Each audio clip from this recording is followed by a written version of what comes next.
Terusin lagi kayak tadi nggak? Ini 3. 1, 2. Yeay, Aidan bisa. Bagus. Aku mau nanya, kalau Aidan kedinginan, Aidan ngapain? Pakai lemon. Pinter. Pakai selimut. Kalau Aidan lapar, ngapain? Makan. Pinter. Kalau Aidan lelah, ngapain? Kalau Aidan capek, ngapain? Istirahat. Pinter. Aidan, lihat. Lihat panjangan yang mana? Ini. Dari sini. Pinter. Lagi ya. Panjang yang mana? Pinter. Lagi. Panjang yang mana? Pinter.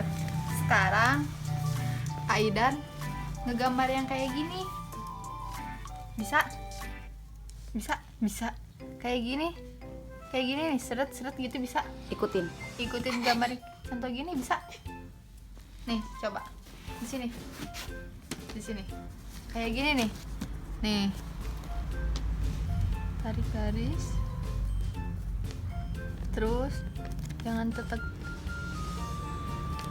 Lagi yang panjang Aidan. Yang panjang segini seret gitu.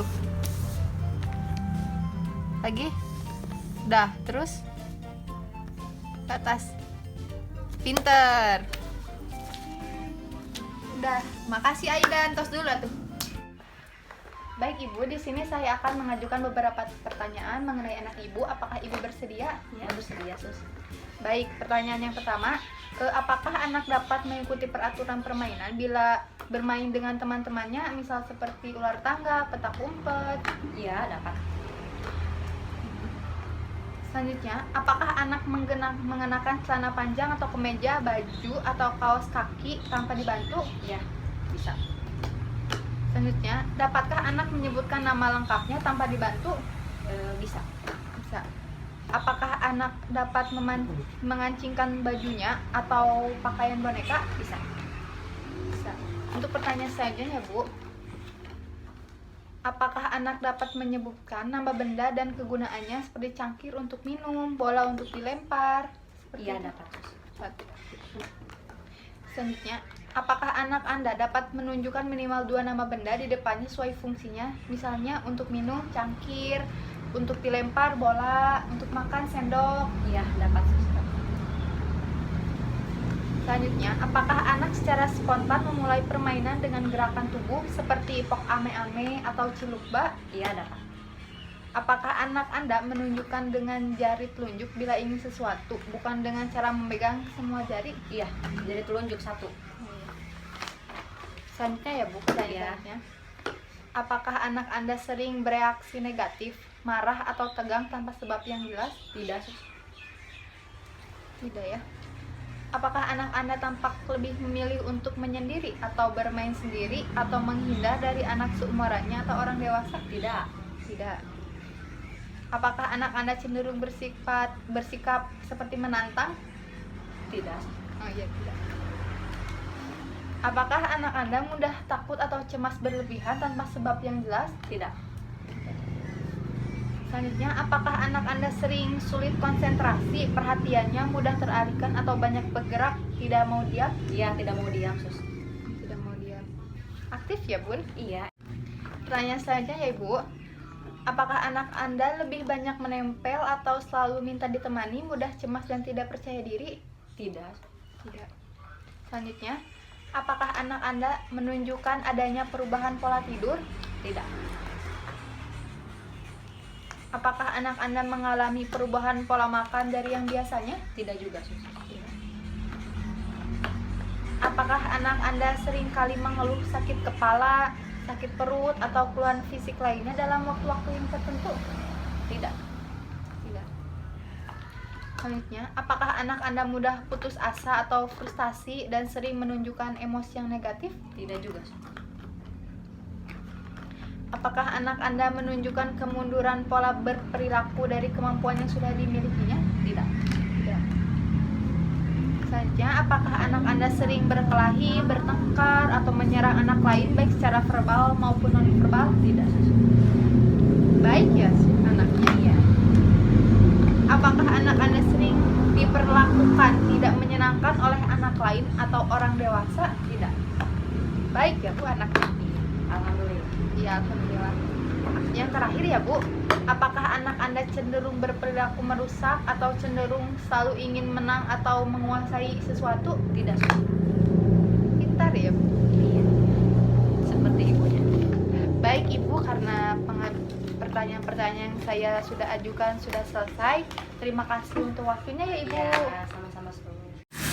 Aidan lihat gerak apa? Coba nggak Aidan sini? Ya, coba. Bagus. Sekali lagi. Sekarang lihat kiri. Coba lihat ini nih. Bisa, bagus. Sekarang loncat, Aidan loncat. Loncat pakai gini. Kakinya gini loncat 1, 2, 3. Aidan bisa. Bagus.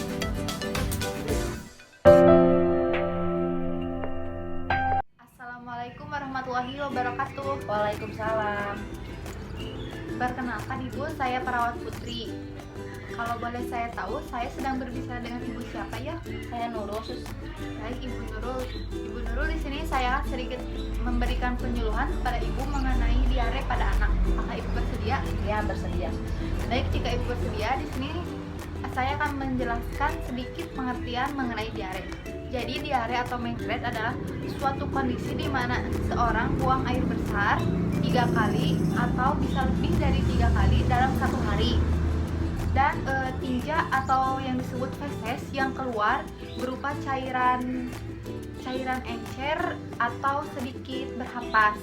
Kadang juga bisa disertai darah atau lendir, tergantung dari penyebabnya.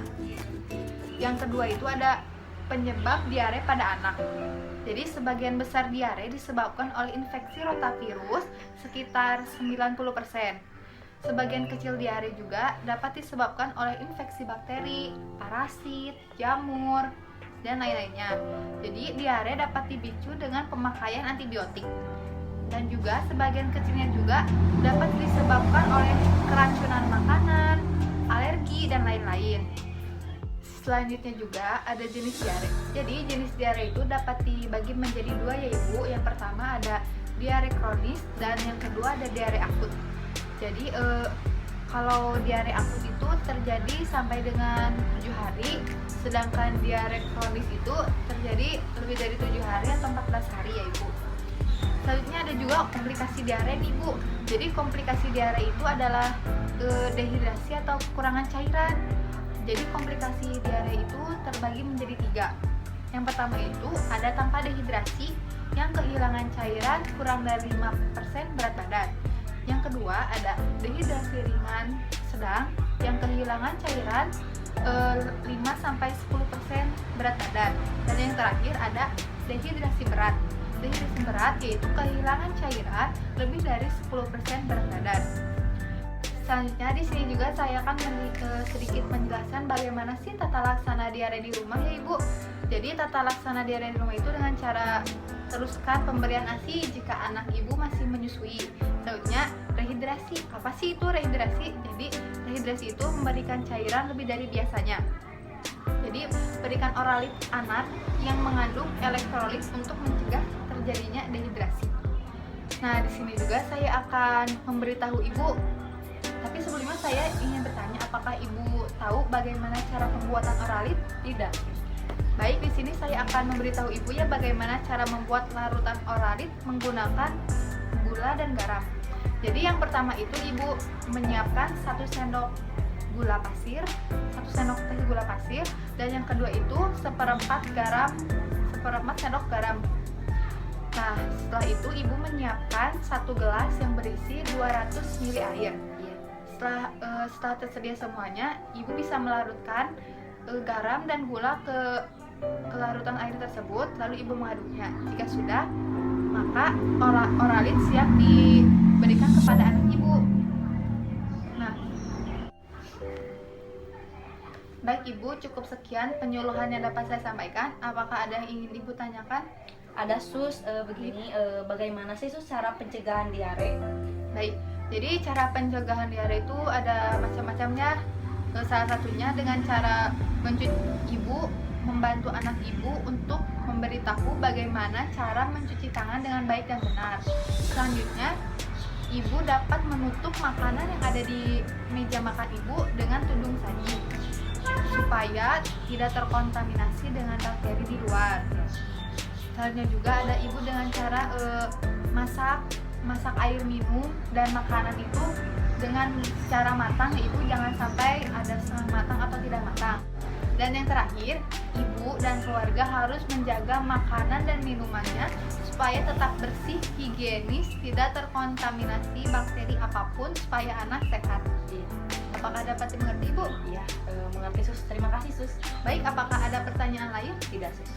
Baik, jika tidak ada, cukup sekian penyuluhan yang dapat saya sampaikan ya Ibu. Mohon maaf bila ada salah-salah kata. Dan terima kasih juga Ibu untuk waktunya. Iya. Baik, Assalamualaikum warahmatullahi wabarakatuh. Waalaikumsalam.